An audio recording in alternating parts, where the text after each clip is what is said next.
시편 23편은 너무나도 유명한 시편입니다. 저도 지금도 예전 한글 기억의 언어로 암송할 수 있을 정도로 성경 암송하는 거를 안 한 지 저도 개인적으로는 꽤 오래됐는데도 이 시편 23편만은 찬양으로도 익숙하고 또 외우고 있을 정도고, 또 역사 속에서 수많은 사람들이 어려움을 당했을 때 이 시편 23편을 통해서 힘과 위로를 얻었습니다. 수많은 사람들이 찾고 듣고 읽었던 시편이, 어쩌면 시편 중에 가장 사랑받는 시편이 이 시편 23편이 아닌가 모르겠습니다. 이 시편 23편은 다윗의 시입니다. 당연히 오늘도 이 시편 23편은 어떤 특정한 시기만 혹은 어떤 특정한 사건만을 언급하고 있지 않습니다. 물론 시편 23편을 우리가 잘못 생각하는 경우들이 있어요. 여호와는 나의 목자시니 내가 부족함이 없으리로다. 그가 나를 푸른 초장으로 또 쉴만한 물가로 나를 인도하신다. 이러니까 예전에, 요즘은 좀 그런 게 없는데, 시편 23편을 뭐 액자 같은 걸로나 이렇게 가지고 계신 분들 보면은 예수님이 지팡이 들고 하얗고 예쁘고 귀여운 양떼들을 데리고 아주 좋은 동산, 막 물이 흐르고 푸른 풀밭이 있고 막 꽃들이 있고 막 새들이 지저귀고 막 그런 데로 예수님이 양들을 데리고 막 환하게 웃으시면서 데리고 가는 그런 장면이 펼쳐져요. 그거 아니에요. 그런 이미지를 이 시편 23편 읽을 때 기억하시면 안 돼요. 왜 안 돼요? 다윗이 말을 하잖아요. 사망의 음침한 골짜기를 지날 때도. 여러분, 다윗이 이 시편을 제외하고 다른 시편에서도 많은 어려움을 하나님께 호소하지만 사망의 음침한 골짜기라는 단어를 쓴 시편이 또 있습니까? 없어요. 없습니다. 사망의 음침한 골짜기가 뭐예요? 마치 죽으라고 나를 둔 것 같은 그런 골짜기를 지나는 가장 고통스럽고, 그 고통이 어디에 닿아 있어요? 죽음에 닿아 있을 정도로 고통스러운 시기를 말하는 거예요. 그러니까 이 시편 23편은 무슨 다윗이 양인데 나를 따라와라 그러는, 무슨 막 하나님께서 또 그리스도께서 그렇게 우리를 인도하시는 그런 푸른 그림이 아니에요. 사망의 음침한 골짜기를 지나고 있습니다.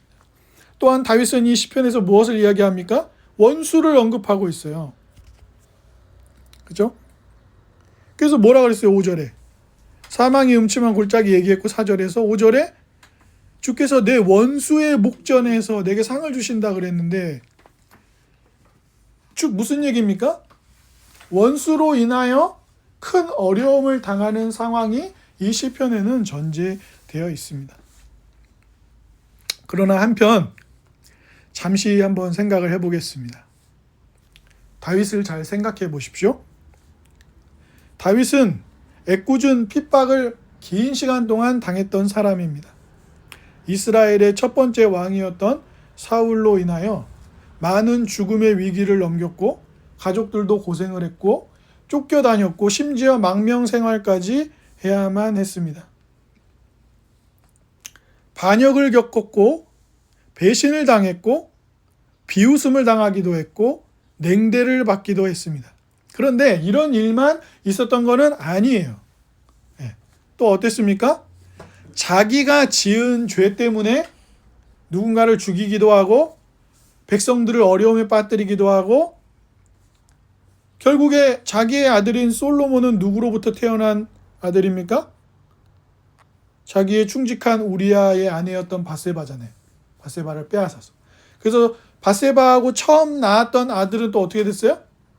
죽음을 맞이했어요. 애기였을 때. 그리고 태어난 게 솔로몬이에요.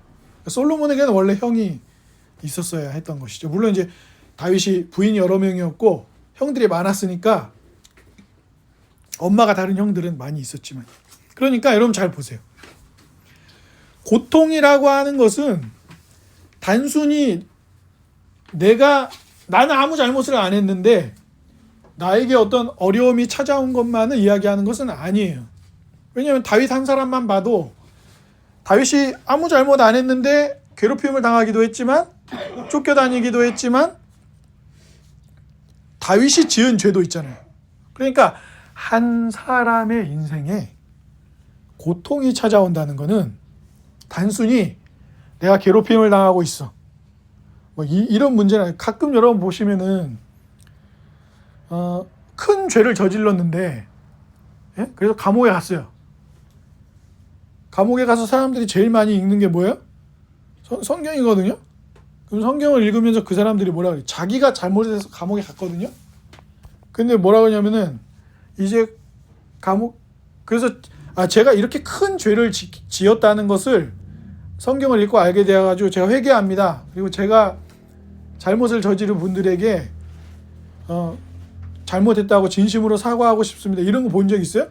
별로 없죠. 그럼 뭐라 그래요? 내가 이렇게 고난을 당하고 고통을 당하고 있는데 하나님이 나를 구원하시고 나를 사랑하신다고 하시네요. 그러면서 자기 얘기만 해요. 자기 얘기만. 그거는 신앙이 아니에요. 이제 그런 거 얘기하는 건 아니에요. 네. 그런 잘못된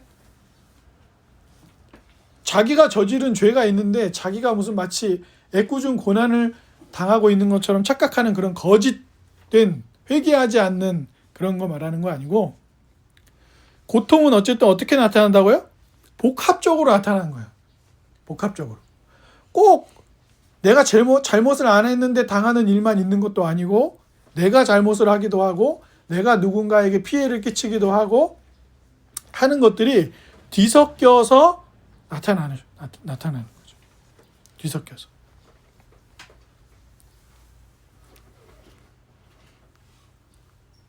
그때 이제 사람들은 어떻게 합니까?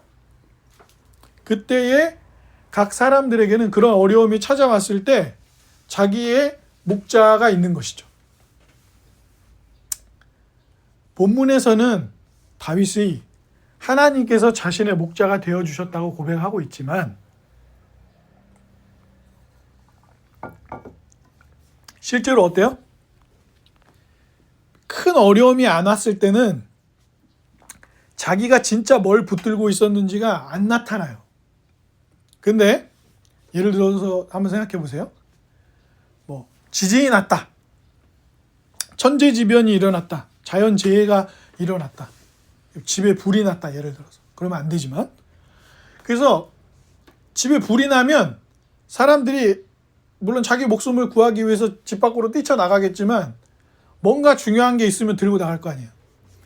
자기한테 제일 중요하다고 생각하는 걸 들고 나갈 거란 말이에요. 그때 보면 알아요. 그때 삶의 위기가 찾아왔을 때, 큰 어려움이 닥쳐왔을 때 사람들이 뭘 붙드는지를 보면 뭘 알 수 있는 거예요? 그 사람이 진짜 자기를, 원래 목자는 뭐 하는 사람이에요? 목자가 뭐 하는 사람입니까? 목자는 양떼를 잘 돌보는 사람이죠. 추위로부터 지켜주고 더위로부터도 지켜주고 또 양들이 풍성하게 먹을 수 있는 자리로 인도해주고 풍성한 물을 먹을 수 있게 해주고, 또 양들은 어떻게 되죠? 공격을 많이 당해요. 맹수들에게. 그러니까 목자가, 다윗이 경험이 많은 사람인데 지팡이 막대기 왜 가지고 있어요? 양들을 지켜야 될 거 아니에요. 그래서 다윗이 무슨 얘기합니까? 형들 전쟁에 골리앗하고 싸우고 있을 때 아버지 심부름으로 형들을 위해서 도시락 싸가지고 갖다 주잖아요. 그때 이제 거기서 골리앗이 하나님을 막 비난하고 여호와 하나님을 욕되게 하는 장면을 보고 다윗이 어때요? 마음에 불같은 화가 일어나고 이제 왕한테 찾아가 가지고 자기가 나가서 아무도 골리앗을 상대를 못하니까 나가겠다고 하는 거예요. 그때 사울이 보기 얼마나 우습잖아요.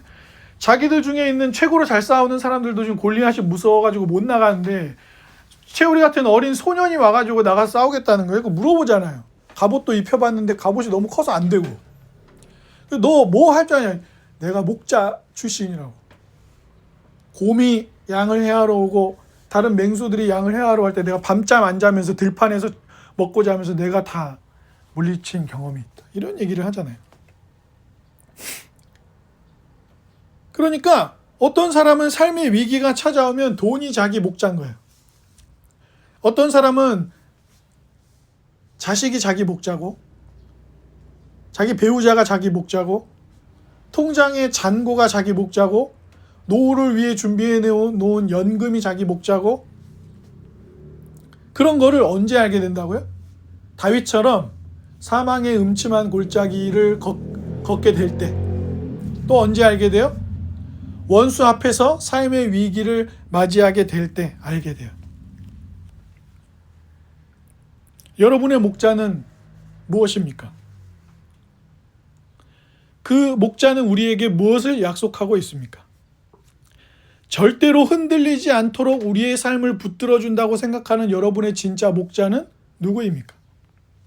실제로 이 시편 23편은 성전에서 전통적으로 제물을 드린 후에 원래 그 제물을 나눠 먹었거든요. 사람들끼리 같이. 그때 하나님께서 자신의 백성들을 안전하게 돌보신다는 의미로 이 시편 23편을 읽으면서 그 음식을 함께 나눠 먹었어요. 그게 이스라엘 백성들에게 주어지는 위로였죠. 또 한편으로는 출애굽을 기억하는 거예요. 출애굽. 6월절이 뭐예요? 지난번에 뉴스 공장에서 이거 설명하던데, 김어준 공장장이. 6월절이 뭐예요? 넘어가는 거예요. 넘어가는. 뭘 넘어가요? 그 집을 넘어가 주는 거예요. 이스라엘이 애굽으로부터, 이집트로부터 나올 때 하나님이 10가지 재앙을 내리는데 그 10번째 재앙이 뭐였어요?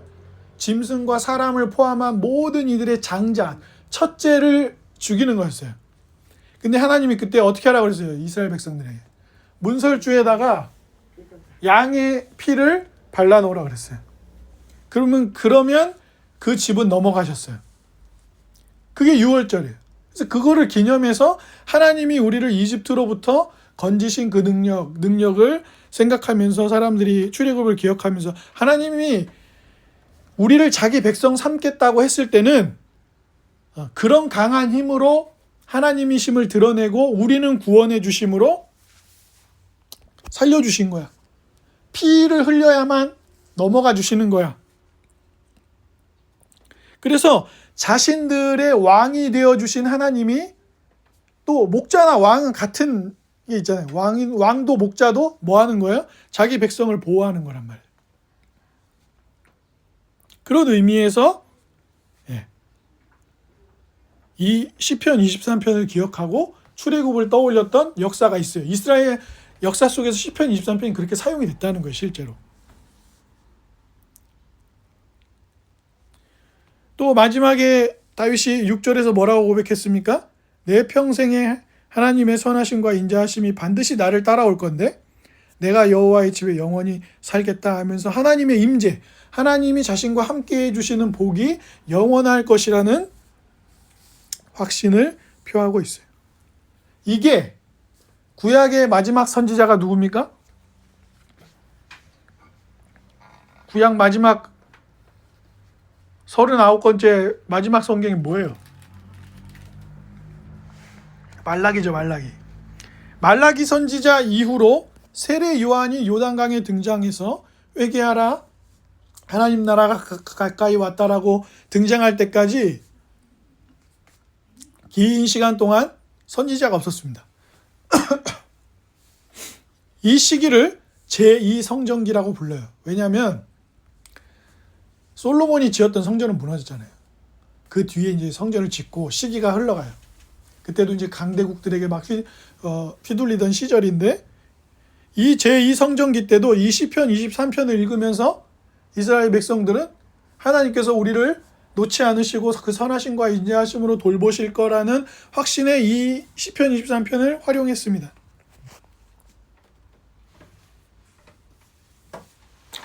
그러니까 이 시편 23편은 좀 독특한 거예요. 왜 그렇습니까? 이 시편 23편을 잘 읽어보시면 뭐가 없어요. 없는 게 있습니다. 뭐가 없죠?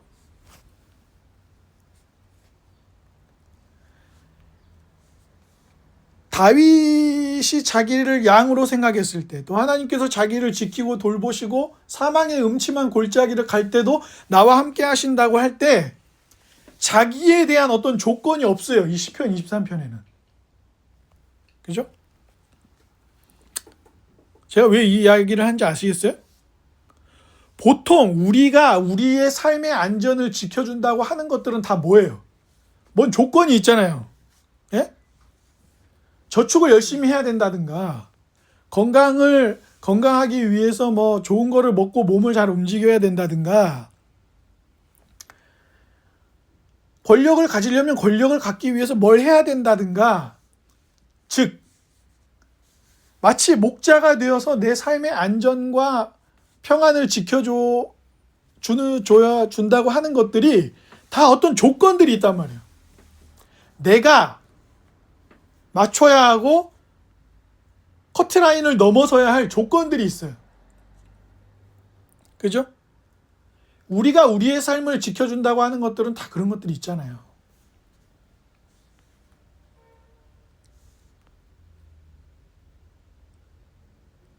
내가 어떤 조건들을 충족시켜야 된단 말이에요. 그래서 게임 같은 거를 할 때도 당신은 레벨이 5인데 레벨 6으로 올라가려면 게임 사냥터에 있는 동물을 몇 마리를 잡아야 되고 시간을 얼마 이상 해야 되고 또 그런 걸 충족시켜줘야 어떻게 되는 거예요? 레벨 6으로 올라간단 말이에요. 그런데 이 시편 23편에는 그런 게 안 나와요. 다윗이 어떻게 해야, 다윗이 어떤 조건을 만족시켜 드려야 하나님이 자기의 삶을 돌보실 거다, 이런 얘기가 안 나와요. 근데 뭐만 나와요? 구절을 잘 보세요. 그분은 나의 목자 되셔서 내게 부족함이 없어요. 나의 영혼을 소생시키고 풀밭에 놓이고 쉴만한 물가로 인도합니다. 사망의 음침한 골짜기를 지날 때 나에게 위기가 찾아오면 보통 다 어떻게 합니까? 내게 위기가 찾아오면 나에게 찾아온 위기가 불똥이 튈까봐 주변 사람들이 다 떠나죠? 그런데 그때도 하나님은 함께 하신대요. 원수의 목전에서 나 몰라라 하는 것이 아니라 오히려 원수를 이기도록 원수의 앞에서 상을 차려주신다는 거예요. 그러면서 마지막에 그분의 선하심과 인자하심이 평생 자기를 따른다, 이렇게 고백하고 있습니다. 우상들은, 혹은 우리를 안전하게 해줄 수 있다고 생각하는 것들은 사실 알고 보면 우리가 목을 메고 있는 거죠. 이거밖에 없어. 이 통장, 이 보험, 이 투자, 이 부동산, 결국에 이게 나를 지켜줄 거야. 나이 드신 어르신들 중에 그런 얘기 하시는 분들 있잖아요. 뭐 돈이 있어야 자식들이 잘한다. 뭐 세상에서 그런 일이 실제 일어나기도 하니까 전혀 아니지 않은 말은 아닐 거예요. 그런 일들이 있었기 때문에. 하지만 그게 좋은 건가요? 돈은 있다가도 없는 것인데 결국에 돈 때문에 누가 날 돌봐줘야 하는 그런 것이라면 그건 너무 슬픈 일 아닙니까? 좋은 게 아니잖아요. 내가 권력이 있을 때는, 내가 막 장관하고 대법관하고 그럴 때는 막 모르는 사람들이 옆에 와가지고 막 친하게 지내고 싶어하고, 근데 내가 권력을 잃으면 전화도 안 받고 만나주지도 않고 나랑 식사도 안 하죠. 그러니까 우리가 우리의 삶의 안전을 지켜준다고 생각해서 마치 그것들이 우리를 쉴만한 물가로 푸른 초장으로 인도한다고 생각하는 것들은 우리가 사망의 음침한 골짜기를 지날 때 우리를 떠납니다. 우리를 버려요. 우리가 원수 앞에서 위기를 겪을 때 우리를 방치하거나 버립니다. 그런데 오늘 본문의 6절입니다. 6절 같이 읽어보겠습니다. 시작. 내 평생의 선하심과 인자하심이 반드시 나를 따르리니 내가 여호와의 집에 영원히 살리로다. 네, 다윗은 배신을 겪어봤잖아요. 다윗은 장인어른한테 괴롭힘을 당해본 사람입니다. 다윗은 아버지 이새가 그다지 중요한 아들로 생각하지 않았던 아들이에요. 사울의 딸이었던 자신의 부인이 법궤가 돌아올 때 다윗이 춤을 췄죠. 기뻐서. 그러니까 뭐라 그랬어요? 다윗을 비웃었습니다. 다윗이 사랑했던 아들 압살롬은 아버지를 배신하고 반역을 저질렀어요.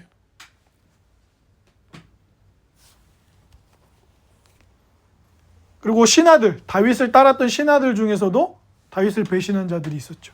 그러니까 잘 보세요. 왕이라는 권력, 가족, 부인, 자식 뿐만 아니라 주변 국가들과의 관계나 이런 모든 것들 속에서 이것이 나를 지켜줄 거야. 이것들이 나를 안전하게 해줄 거야.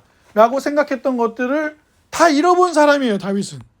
그런데 다윗의 삶에 절대로 사라지지 않는 한 가지가 있었어요. 이 6절을 잘 보셔야 돼요. 내 평생의 선하심과 인자하심이 반드시 나를 따른다고 했어요. 다윗이 어떤 조건을 만족시켰기 때문이 아니에요. 다윗이 어떤 레벨업의 성취를 이루어낼 조건과 자격을 갖추었기 때문이 아닙니다.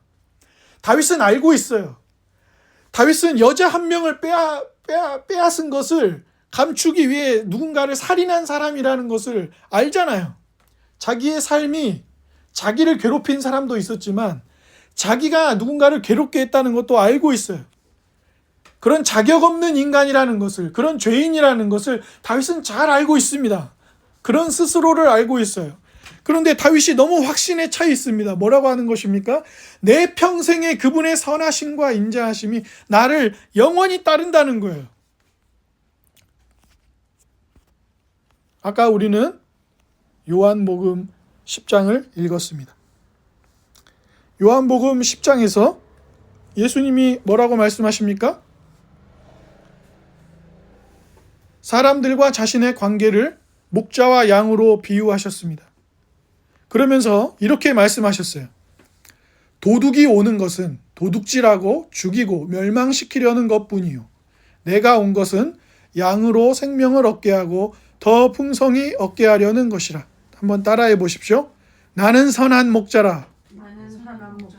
선한 목자는 양들을 위하여 목숨을 버리거니와. 예, 이것입니다. 이것이에요. 다윗이 하나님을 의지했는데 그 하나님이 반드시 약속하여 이루실 일이 무엇입니까? 그리스도를 이 땅에 보내서 목숨을 내어주는 진짜 왕이에요. 이 왕은 사망의 음침한 골짜기를 지날 때 절대 나를 버리지 않습니다. 이 왕은 오히려 내 목숨을 구하기 위하여 자기 목숨을 버리는 왕입니다.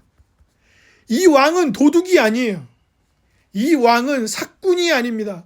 돈 받고 돈 때문에 일하는 어떤 이익 때문에 내 삶의 옆에 있는 사람이 아니에요. 친구도 가족도 또 세상이 건강해야 돼. 노후 자금이 있어야 돼. 이런저런 게 있어야 돼. 집이 있어야 돼. 뭐가 있어야 돼. 라고 말할 때 그런 것들은 있다가 없을 수도 있잖아요. 그죠? 우리나라 자체에 문제가 없잖아요. 지금 큰 문제가 없어요. 그런데 뭐가 문제예요? 중동에 전쟁이 나니까 중동에 산유국들이 많잖아요. 가스나 그다음에 석유 이런 국가들이 많단 말이에요. 거기가 문제가 되니까 지금 어떻게 해요? 세계 경제가 오르락 내리락 전쟁 언제 끝나나에 따라서 문제가 되잖아요. 더 심각해지지 않기를 바랄 뿐이죠. 그런 거예요. 그런데 우리의 목자는 자기 목숨을 버려서 우리를 건지시는 분입니다.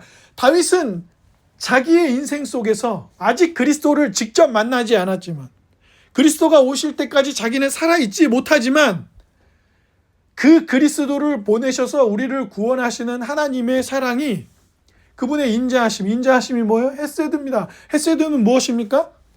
나는 너희 하나님이 되고 너희는 내 백성이 될 거야. 이 약속을 반드시 지키고야만은. 그래서 그 아들이 오셔서 이 약속을 어떻게 지켜요? 자기 목숨을 우리를 대신해서 줌으로써 우리는 사실상 서로를 고통스럽게 하고 서로를 부수는 인생들이에요. 하나님 없이. 우리가 믿고 의지해야 하는 하나님을 우리가 떠났기 때문에 우리가 이제 더 이상 서로를 온전히 사랑하지 못하고 살아가는 그런 인생들이란 말입니다. 그래서 사망의 음침한 골짜기를 나만 지나가는 게 아니라 내 옆에 있는 이 형제도, 저 자매도, 이 자매도 다 함께 사망의 음침한 골짜기를 지나게 된 것이 우리의 삶이에요. 그런데 우리의 진짜 목자이신 예수 그리스도는 하나님의 약속대로 오셔서, 그리고 다윗에게 사무엘하 7장에 무슨 약속을 주셨어요? 너희 후손 중에 한 후손이 태어나서 그가 왕이 되는데 그는 영원히 다스린다 그랬습니다. 영원히요. 잠깐 몇 년이 아니에요. 30년, 40년이 아닙니다. 영원히 제대로 다스리십니다. 그 일을 누가 성취하십니까? 예수 그리스도께서 성취하시는 거예요. 그래서 예수님이 이 요한복음 10장에서 왜 갑자기 난데없이 자기가 목자라고 왜 얘기하시는 거예요? 왜 사람들을 양이라고 이야기하시는 겁니까? 이 구약의 양과 목자의 비유를 떠올리셔서 사람들에게 기억나게 하셔서 너희들의 삶을 진짜 안전하고 제대로 지켜주시는 분은 누구라고 말하는 겁니까? 예수 그리스도라는 것을, 그것으로 성취할 것을, 하나님께서 그렇게 일하실 것을 말씀하시는 것입니다. 아브라함이 사라를 2번이나 권력자들에게 뺏겼을 때 아브라함 무엇을 했습니까? 아무것도 안 했습니다. 야곱이 형의 장자권을 뺏어서 도망쳐가지고 다시 돌아올 때 형 에서를 얼마나 무서워했어요. 그래갖고 심지어 진짜 얍삽한 짓을 하지 않습니까? 야복강을 건너야 되는데 종들을 먼저 보내고, 그리고 나중에는 누구도 먼저 보내요? 자기가 사랑하는 부인과 아들들을 또 먼저 보내요. 죽을 수도 있는데. 그리고 자기는 맨 뒤에 갑니다. 그때 에서의 마음을 바꾼 분은 누굽니까? 형을 만났을 때 벌벌 떨고 있었어요, 야곱은. 근데 에서가 와서 안고 기뻐하잖아요. 누가 에서의 마음을 누그러뜨렸습니까? 하나님이 하신 일이에요. 사라를 되찾아오신 분도 하나님이십니다. 그러니까 그 인자하심이에요. 자기의 백성 삼고야마는, 자기의 자녀 삼고야마는, 자격 없는 이들을 반드시 자기 백성 삼아서 사랑하고야마는 그 하나님의 선하심과 인자하심이 영원히 따르니까 다윗이 어디 있겠다고요? 여호와의 집에 영원히 있겠다고 그랬습니다. 그래서 다른 시편 119편이나 다른 시편들에서도 뭐라고 고백합니까? 주의 말씀이 꿀송이처럼 달고 내가 주의 집에서 문지기로 사는 것이 다른 곳에서 떵떵거리고 사는 것보다 훨씬 더 좋습니다 라는 고백이 그래서 가능한 것입니다. 주 안에 사랑하는 형제자매 여러분 어디로 피하고 계십니까? 여러분의 목자는 누구입니까? 여러분의 목자는 여러분이 가장 곤궁한 시절, 가장 어렵고 헤매고 좌절하고 눈물 흘리고 통곡하고 심지어 신음소리조차 내지 못하는 순간일 때 여러분이 여러분의 목자라고 생각했던 존재들은 진정 여러분과 함께하고 생명까지 아낌없이 내어주는 그런 존재들입니까? 성경은 우리에게 오직 예수 그리스도만이 자기의 생명을 내어주는 삭군이 아닌 진짜 목자라고 합니다. 양을 사랑하기 때문에 자기 목숨을 내던져 양을 지키는 것입니다. 돈 받은 만큼 일하고 도망가거나 그러지 않아요. 그러니 하나님이신 그분이 사람이 되어 이 땅에 오셨고, 사람이 되어 이 땅에 오신 그분은 죄인들을 대신하여 죽기까지 낮아지시고 자기 생명의 값을 치르시고 우리를 사셔서 아버지께로 인도하셔서 한 형제가 되도록 하신 것입니다. 주 안에 사랑하는 여러분, 그 하나님의 선하심과 인자하심이 평생 우리를 따라오기도 합니다. 그래서 우리 신앙의 선배들은 이것을 뭐라고 표현하기도 했냐면 끝까지 우리를 추격해오는 하나님의 신실하신 변하지 않는 사랑이다 이렇게 얘기했습니다. 우리가 어떤 조건을 만족시켜드리면 너 내 아들, 너는 이 조건 만족 안 시켰으니까 넌 버려 이러시는 것이 아니라 끝까지 자기 뜻대로 살도록, 또 지난주에 헤르만 바빙크가 얘기했던 것처럼 하나님은 우리를 로봇으로 만드신 것이 아니라 성령께서 그 말씀을 우리 안에 주셔서 그 말씀으로 감동케 하셔서 믿게 하셔서 하나님을 사랑하기 때문에, 그분의 사랑을 깨달아서, 그 십자가의 놀라운 죽으심의 보혈의 놀라운 사랑을 깨달아서 주님을 사랑하기 때문에 말씀대로 살아가는 사람들, 그렇게 우리를 빚어가시는 것입니다. 빚어가시는 거예요.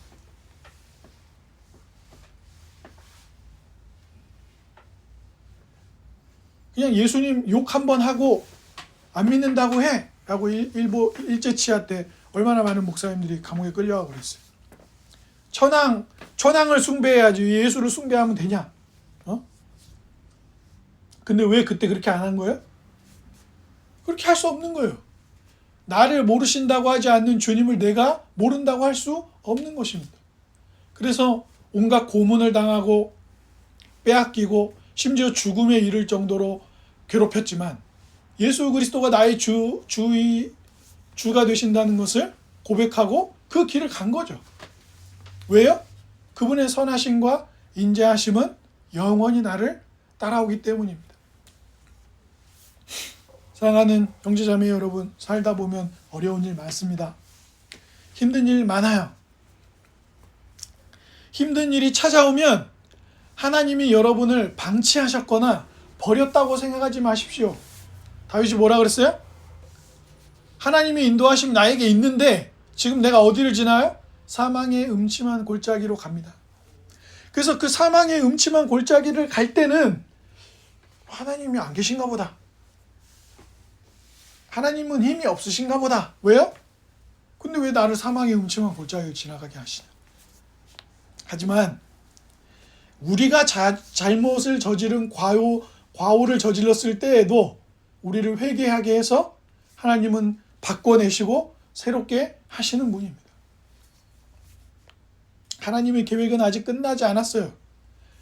그분의 언약적 사랑은 그분이 목적하는 바를 이루기 위해서 반드시 우리의 삶을 바꿔내고 빚어내고 새롭게 할 겁니다.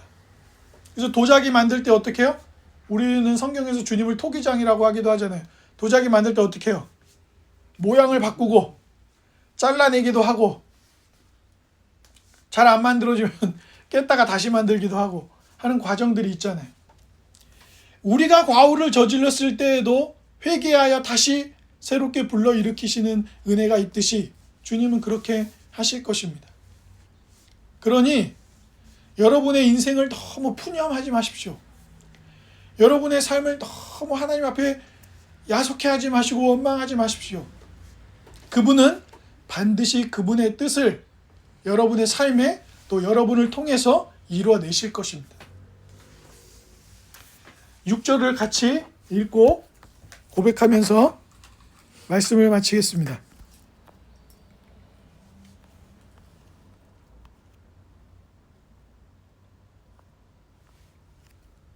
오늘 본문의 6절입니다. 시작. 내 평생의 선하심과 인자하심이 반드시 나를 따르리니 내가 여호와의 집에 영원히 살리로다. 아멘.